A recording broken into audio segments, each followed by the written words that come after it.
Good evening, everyone. I'm Tim Barchak with the ESPQ department, and going to introduce our guest tonight. We're fortunate to have with us tonight Cher Habibi. She's Research and Policy Director of In the Public Interest. In the Public Interest is a national nonprofit research and policy organization that studies public goods and services. Um, Cher is going to be speaking with us about a report she recently researched and wrote that I think you'll all find fascinating. And so, with that, I will turn it over to Cher. Well, thank you so much for having me here today. Um, if you haven't heard of In the Public Interest, sometimes we're called ITPI.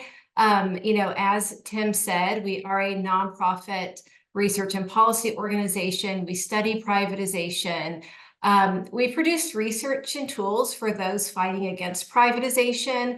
We also provide technical assistance to groups engaged in these types of campaigns. And while we study privatization in a wide range of sectors, education is one of our major program areas. And I'm really excited to share details about our recent report that explores the outsourcing of school support services. Next slide, please.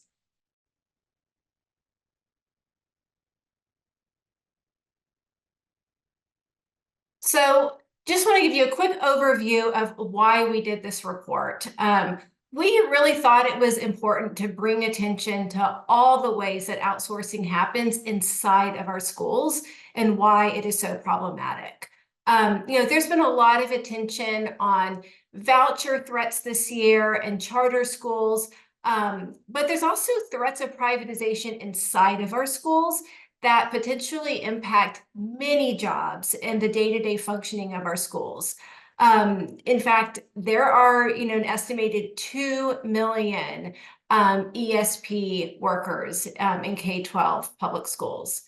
So we really hope that our report can be used by a diverse set of audiences to better understand the importance of all the school services that ESPs provide, the risks of this type of privatization, and also get ideas about how to push back against or prevent school services outsourcing.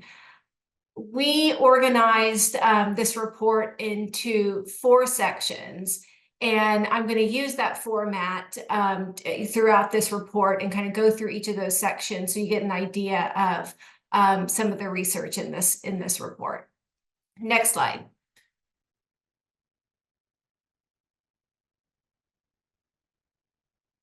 So what jobs are being threatened? So this is a list of job categories that we know are being threatened by outsourcing efforts.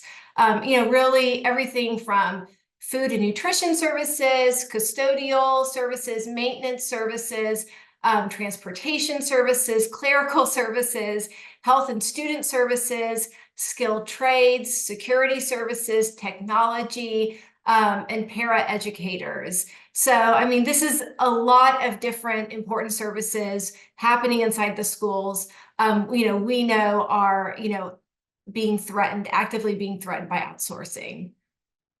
Next slide, please. So the first section of our report explores the really critical day-to-day work that ESPs do and the relationships that they develop that are important to the success of students, to the success of the school. And there's a few important themes that emerged. One is that the services that ESPs provide impact every minute of the school day. From the minute that kids get on the school bus to get to school in the morning to the minute that they get home. That entire time is impacted by all of these services. We heard repeatedly that ESPs routinely go above and beyond in their job duties, and that they develop important and caring relationships with students. One of the things that we did in the report was that we peppered in real stories of ESPs and in a lot of cases, in their words, captured the important work that they do and they're really interesting to read through. So you can kind of find those scattered throughout the report. The other thing that we did in this section is we give a demographic snapshot of who school support staff are. So let me just share a few stats. One is that the workforce is overwhelmingly female, with 73% of all school support positions being performed by women. And certain job categories have an even higher proportion of female workers. Overall, 40% of school support staff are racial or ethnic minorities. However, the racial and ethnic makeup of this workforce can vary from state to state. And in a number of states, the proportion of minority school support staff is much higher than that 40%. Many school support staff struggle to make ends meet and fail to make a living wage. Across the country, the average salary paid to these workers is below a basic living wage in every state. And I have a graphic on the next slide that will illustrate that. And then we also know that the majority of ESPs live in the community in which they work.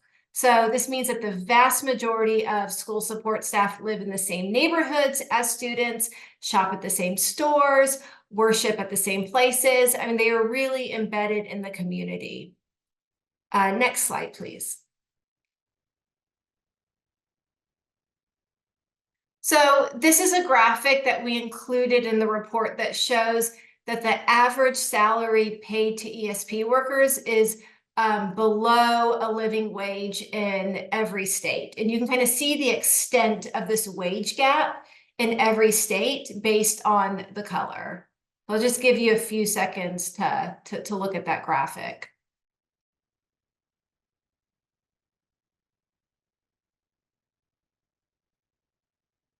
Next slide, please.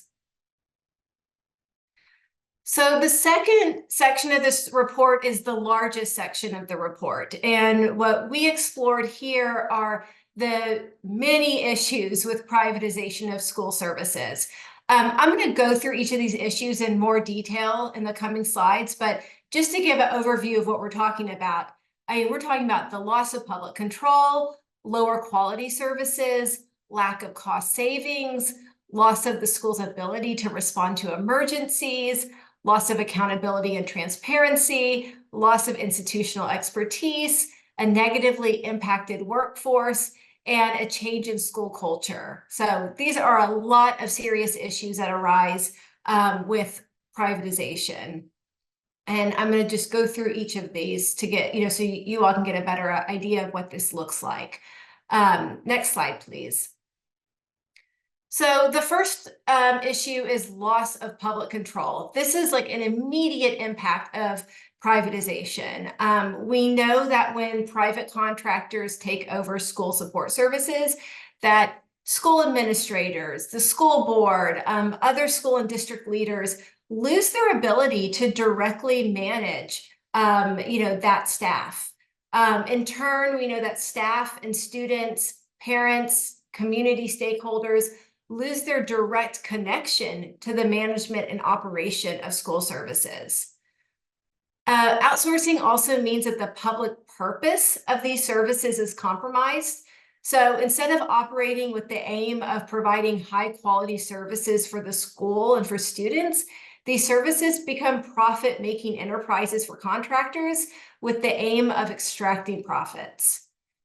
Another way that the loss of control shows up is that school leaders are really confined to what the contract says, which makes it difficult to demand changes from the contractor. The school, or the school district really gives up direct control and decision-making ability over the service. Next slide, please. So when school services are contracted out, the quality of the service often suffers. So in our report, we detail, a broad range of research that shows that public services do not improve after being contracted out. And I included an example on the slide about a University of Michigan study that found that private food service in Michigan schools was associated with a 1 to 3% reduction in scores on their state assessment tests for 3rd through 9th grade students. So, I mean, what you can see in this study is like lower quality food delivered through privatized service, like completely impacts students' academic performance. Lower quality can result from contractors cutting corners to reduce operational costs. So, for example, contractors may use fewer employees to perform a service. They may reduce the number of workers assigned to a school or working on a particular shift. We'll talk about this, in more detail in a few slides, but they may, pay workers less and provide less compensation. They may provide less training. They may, use inferior materials, or engage in some other cost-cutting measure that directly impacts the quality of the service. And then because school services are complex, it can be difficult to design contracts that really capture the full scope of the service. So, for example, school custodial staff may have like a set regular cleaning duties, but they may also have to respond to situations such as, let's say, opening a jammed locker or asking unauthorized individuals to leave the building or intervening in arguments between students. And these could be situations that contracted school services staff are not authorized to perform if they are outside the scope of the contract. Next slide, please. Okay, lack of cost savings. We know that cost savings is a very common reason for outsourcing school services. But in many cases, the cost savings don't actually end up happening. One thing to keep in mind is that, private contractors have to account for things like, high executive salaries, marketing expenses, lobbying expenses, along with a profit margin. And all of these things must be factored into their bid, even if they aren't explicitly spelled out.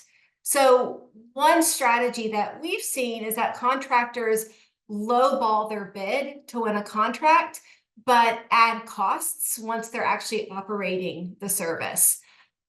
We also know that cost overruns are fairly common.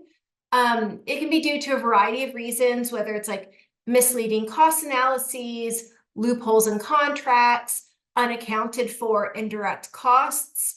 I'll give one example.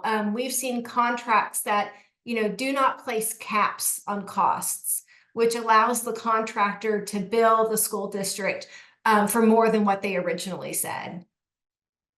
There was a Pennsylvania study that found that in 29 school districts in the state that increased transportation contracting out substantially, the median increase in transportation costs was 16% 1 year later. By 5 years, like post-privatization, the costs had increased 26%. So districts weren't actually saving money, costs actually went up. Next slide, please. So the loss of the school's ability to respond to emergencies. Contract employees are often not able to respond to emergencies or unanticipated events in the same kind of quick manner that public school support staff can. And we saw this during like the COVID-19 pandemic, where public school support staff, routinely put in extra time, extra effort into the services that they provided to ensure that, schools were safe, that students were safe and healthy. In some districts, we saw, accounts of like food service staff preparing and packing meals for home delivery to students, or custodians like loading meals onto buses to deliver to students and then actually delivering those meals. Food service employees would drop the meals off at students' homes. Para-educators would, pass out homework packets, with those meals. So, I mean, there's just a lot of amazing efforts that went on. And ESPs were at the forefront in many cases. And I mean, these are the types of things that contractors may not be able to provide. And these are the types of tasks that aren't usually specified in contracts. For example, like deep cleaning may be outside the scope of a custodial services contract, or like contact tracing for sick students may not be included in a school nursing contract. Next slide.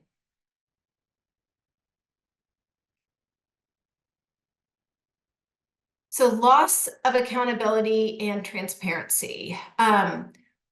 When a school service is contracted out, students, parents, other community stakeholders can lose access to important information about the service that was once public. While open records laws do vary from state to state, in most cases, contractors are not required to release even basic information, like names of its employees that are working inside of public schools, or wage information for those employees that are working inside of public schools. Beyond basic information, data about like contractor operations or financial information, or employee background check compliance, or ongoing performance indicators, that may also be limited or even unavailable. What we've seen is a lot of times a contractor will say that the information is proprietary and not subject to open records laws. And this makes it really difficult for the community, for journalists, for researchers like me, and others to understand like what is actually going on. Can we get the information, about what's going on? And this information is really key in holding contractors accountable for their performance. On the subject of accountability, privatization can also really blur the lines of accountability when there are problems, which make it difficult to get a problem resolved. So, for example, parents may not know who is responsible for fixing problems with a bus route. Is it the school district, or is it the contractor? And this can cause confusion and finger pointing, at a time where we should be in problem solving mode and trying to get a problem fixed. Yeah, thank you. Okay, so loss of institutional expertise. We know that ESPs are dedicated to their careers. From some of the latest NEA data, we know that ESPs have been employed in school support staff positions for an average of 13 years. Nearly 80% intend to stay in the school support field, and 67% plan to stay in their current profession until retirement. And because of this dedication, ESPs generally have specialized institutional expertise. They have experience in their job area that really brings value and brings efficiencies to school operations. Privatization often means that the school loses its staff, and instead these services are performed by contractor employees that typically have less experience, less training, and less connection to the school community. Next slide. So negatively impacted school support staff. So when school services are privatized, positions, employed by the contractor often provide lower wages, reduced benefits, and little or no retirement security. There was one study that looked at the effects of outsourcing on contracted food service workers in public schools in New Jersey. And those researchers found that contractors cut cafeteria workers' wages by $4 to $6 an hour. Many of those workers lost their health insurance, leaving them uninsured, or they had to, forcing them to use, state health insurance programs. It's really important to point out that this wage and benefit reduction disproportionately impacts women, as the vast majority of school support staff are women. Likewise, workers of color, especially Hispanic and Black workers, are also disproportionately impacted, since workers of color are employed by many school districts at higher rates for school service positions. And I mean, just to be like really blunt, as these corporations are getting contracts and making profits, money is disproportionately being taken out of the pockets of low-income workers, of women workers, and workers of color.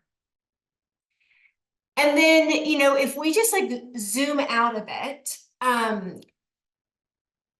reducing wages and benefits for workers has real consequences for local economies. So, in many communities across the country, the school district may be the largest employer in the area, and privatization can put residents out of work, harming the community, reducing the amount that these residents can contribute to the local economy. There's some really good research in this area, and it shows, this research shows that when wages decline due to outsourcing, workers have less money to spend in their communities.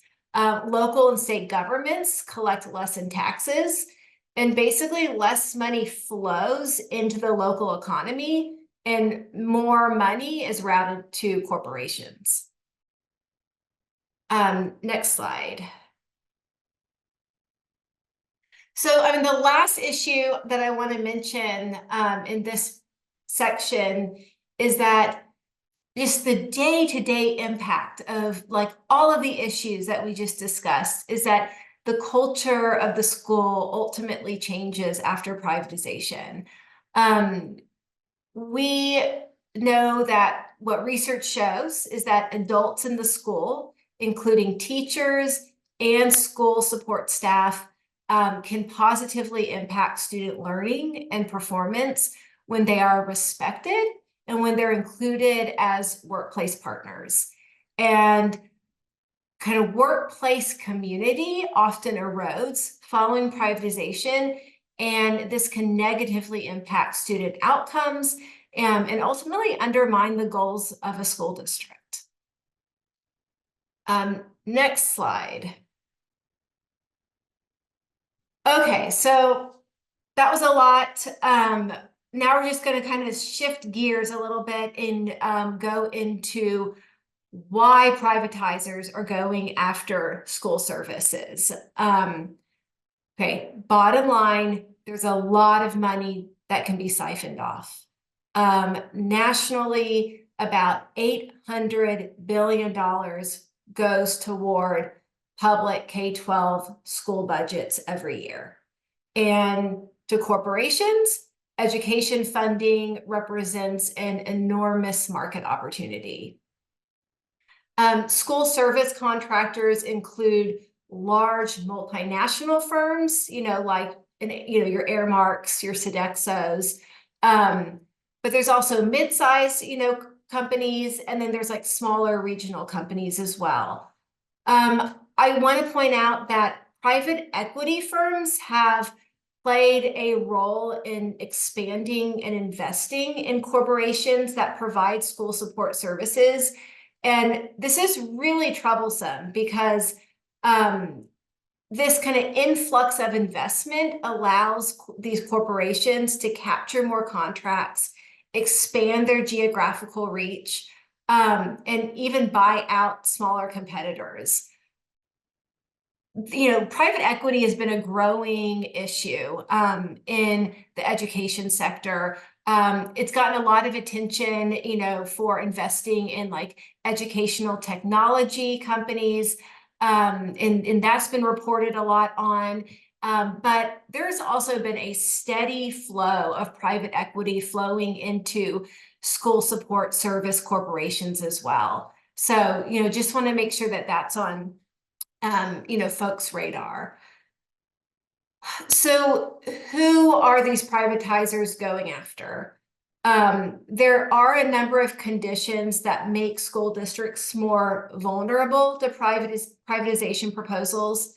And before I go into each of those, I'll say that in our experience, the earlier that stakeholders know about outsourcing threats, the better chance that they have of actually fighting them off. So, paying attention to your district's vulnerabilities and keeping an ear to the ground to know about any rumors of outsourcing, or knowing about like meetings between decision makers and corporations. These are just things that can be really kind of important intelligence in like heading off threats before they become too serious. Once the procurement process actually starts, it just becomes a lot harder to stop it. So just getting into like why, who corporations may target, what types of districts. Corporations may target districts that are in a vulnerable fiscal situation. So as I mentioned earlier, cost savings promises are often a leading marketing message. There's a picture on this slide that I pulled off of a contractor's website, and it's their marketing materials that they use, that they give out to schools. And it's a pretty slick brochure. And in reading through it, one of the things that caught my eye was just the emphasis on how outsourcing can lead to cost savings. So this is definitely a leading marketing message. Corporations may also target districts that are experiencing staffing shortages. Contractors will often propose contracting out as a way to quickly address those staffing shortages. So this was definitely an issue during the pandemic, and it was a leading message that contractors used in marketing to school districts during that time period. But even kind of after after the pandemic, not to say that COVID isn't still going on, but kind of after the years of COVID-19, there's still persistent staffing shortages, which I'm sure many of you see in your work. And there was a recent national survey, and in this survey, half of school principals reported staffing shortages in their school. And about 60% of those principals that reported shortages indicated that they had open school support staff positions. And some of these schools are filling in gaps by turning to private contractors. And then third, corporations may target school districts in areas where labor is cheap and willing to work short-term gigs. So, there's the obvious reason that, in a privatization situation where profit maximization is the goal, cheap labor means lower operational costs. That's attractive to contractors.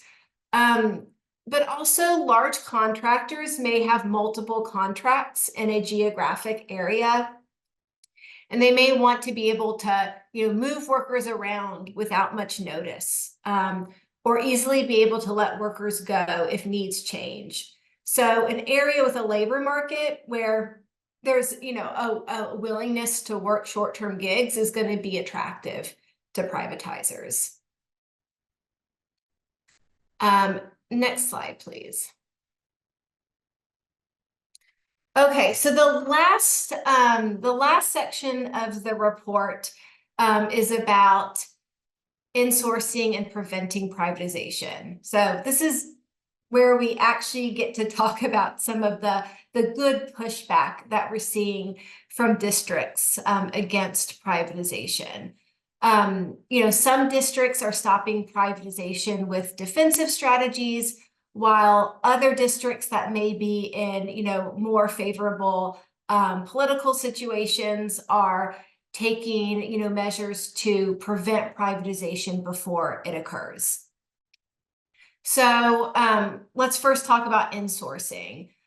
So we have seen districts insource and bring privatized services back in-house. They've, done this a couple of ways. One has been that they have canceled contracts, especially contracts that have had like really poor performance. They've been able to cancel those contracts. And just as an aside, this is actually why it's really important that if districts do sign contracts, that these contracts have explicit provisions allowing them to cancel the contract without cause.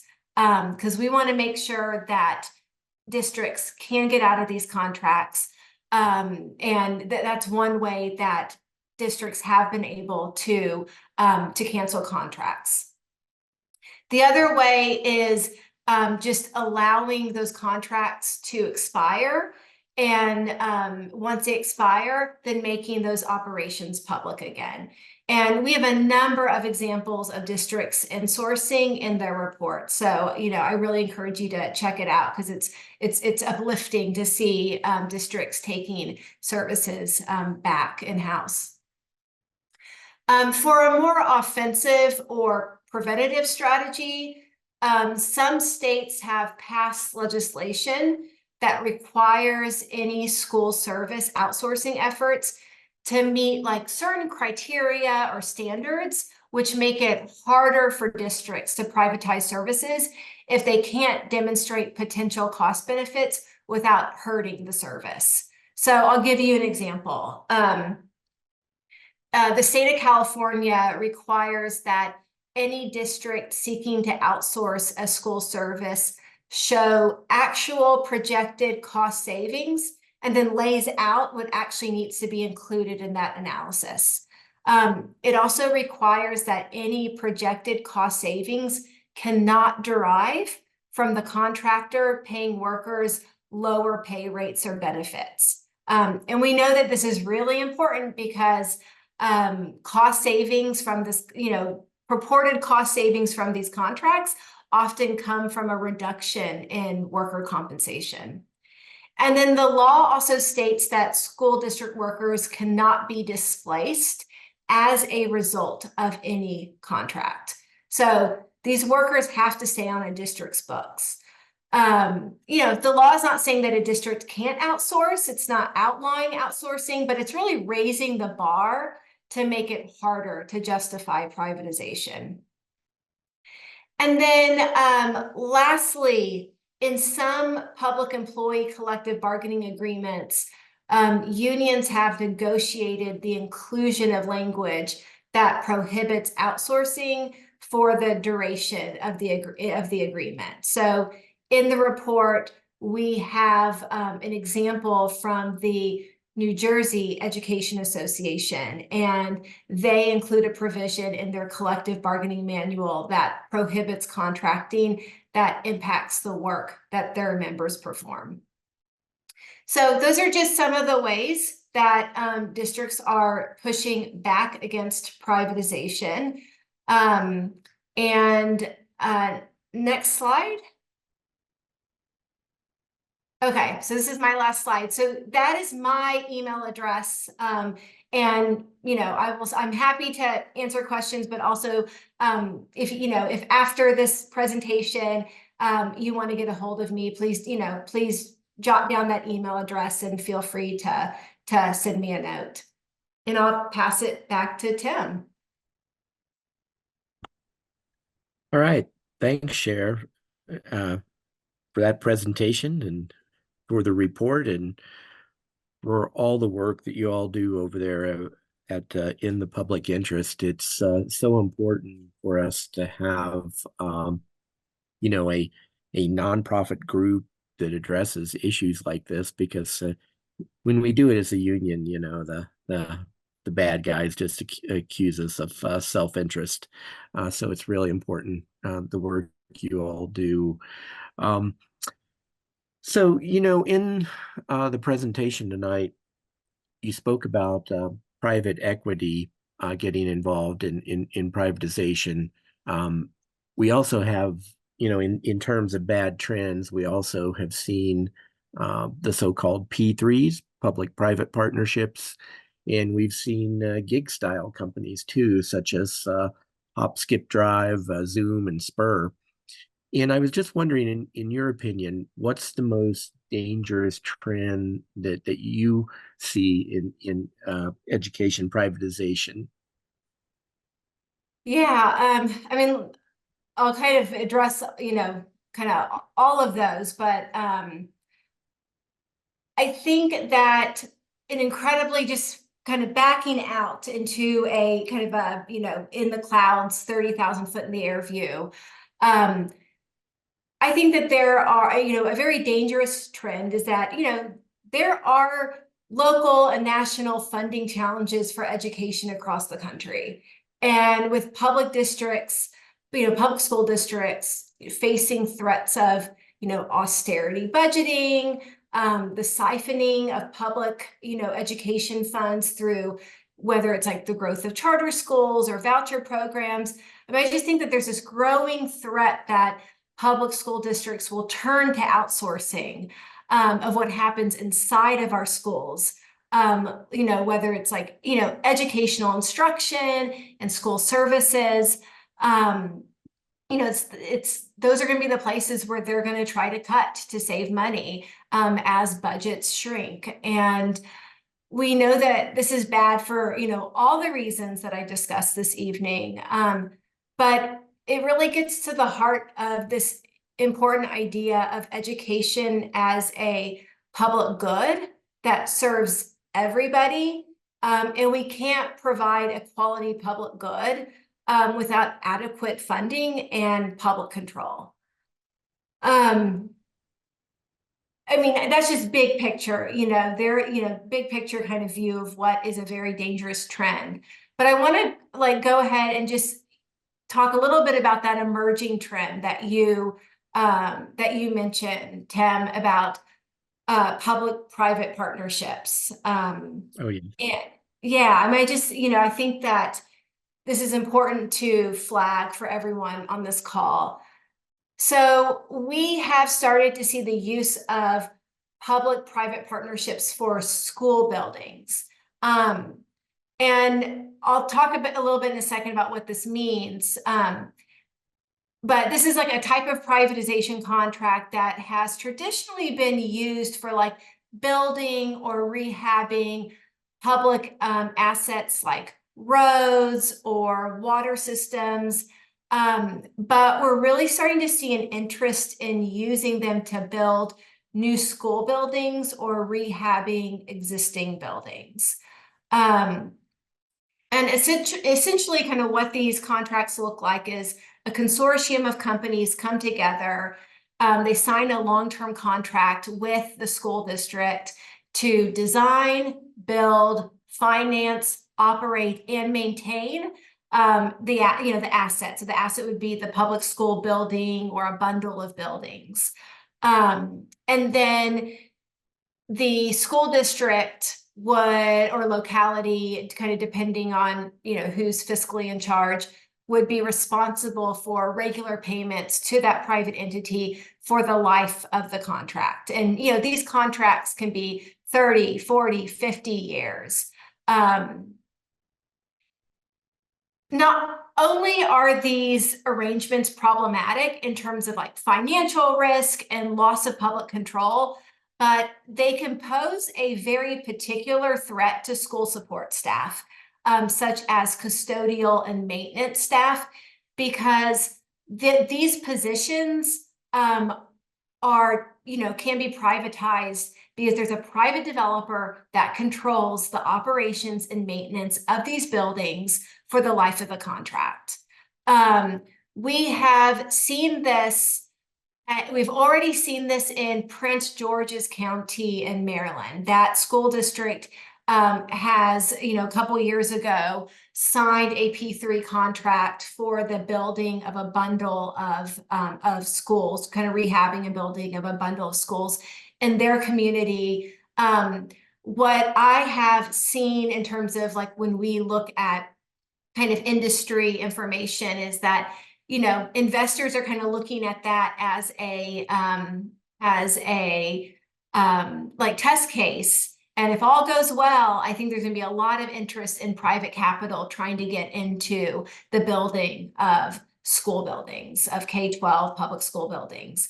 And like I said, with that, there is definitely a threat of outsourced school services. So just want to put that on everybody's radar. We talk about it in the report. We also, on our website, have a publication that's just dedicated to P3s in school buildings. So if you're hearing any rumblings about that in your school district, I would like to know because we're kind of monitoring these things, but two, please go to our website and get that resource because it could be very helpful. Yeah, and Cher, just to reiterate what you're saying, unlike other types of privatization contracts where, our custodial and maintenance staff might be, blocked from those jobs for, a relatively short contract, perhaps as short as a year, maybe as long as 3 years.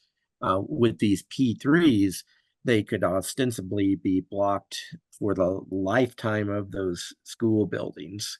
So basically just eliminating our folks for the lifetime of those buildings. That's right. I believe that Prince George's County contract, I believe it was off the top of my head, I think it was 40 years. So that is the length of time that a private developer controls those jobs. Right. So, we asked you to look at the doom and the gloom for the horizon, but what about signs of hope that you see around this issue on the horizon?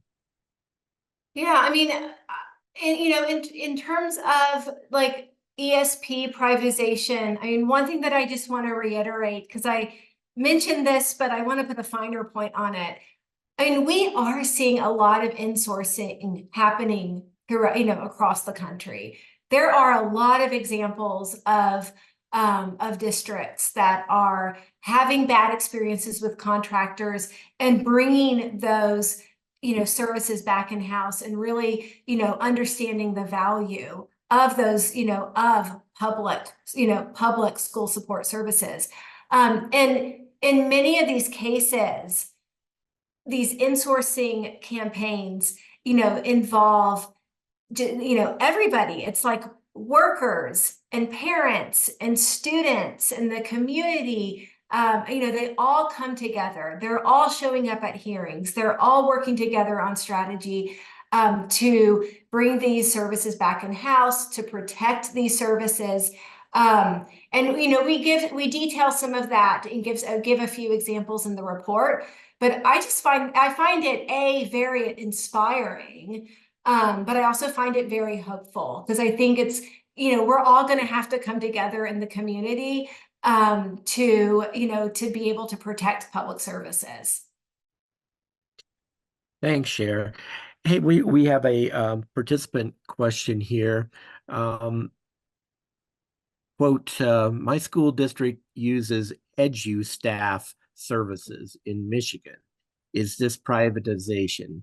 And edu staff is EDU STAFF, a company name. Have you heard of them, Cher? Yeah, so we do talk about staffing companies in the report, and this is, there was a rise of these types of companies really getting a kind of a foothold into districts during the COVID-19 pandemic. There, in terms of the way that we think about outsourcing, these are jobs that should be done by permanent public staff, and having an agency that's assigning, you'd have to give me a little bit more information about how your exact contract works. Because I know that it can work different in different places, but we want to make sure that these positions are permanent public positions, and are not temporary positions that a staffing company is sending folks over. So we would consider that outsourcing. Right. What we see, and I'm not specifically familiar with edu staff, but I'm perhaps gonna guess or assume that they are one of these staffing companies that first gets their foot in the door by running the district's substitute teacher program. Um, we see this quite a bit where one of these agencies will that's how that will be their entree, is that they will come in and run the substitute program, which is a real challenge, a pain in the neck for most districts. Once they get in there and they're running running the substitute teacher program, it is a very short step for many of them to then suggest, we could provide your paraeducator service for you. And then once they do that, we're off and running. And over the years, we've seen more attacks on paraeducators, which back many years ago we did not think we would see, because the close one-on-one relationships that paras have with their students. We thought that most districts would be afraid to go down that path of privatization, but we're seeing it more often, and we're seeing it with companies like EduStaff.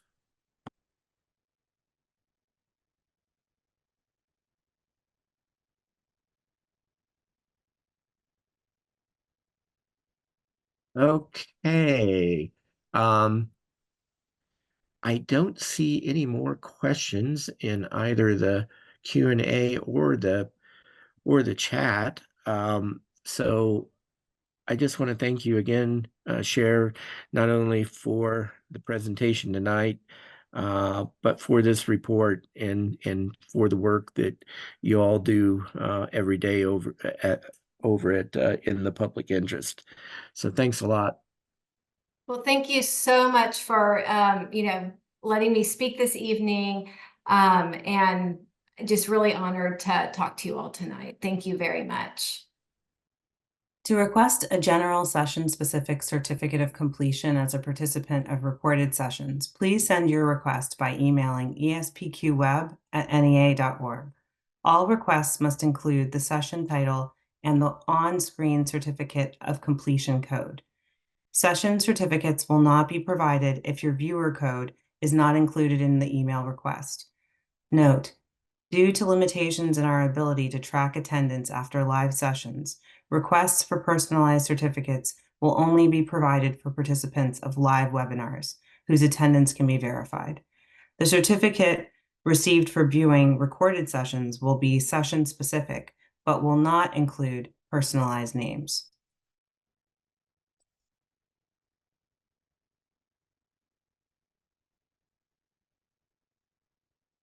On behalf of the Center for Professional Excellence and Student Learning's NEA ESP Quality Department, I would like to once again thank our presenter for joining us this evening, and thank you all for your participation. Stay safe, stay healthy. Good night from the NEA ESP Quality Department.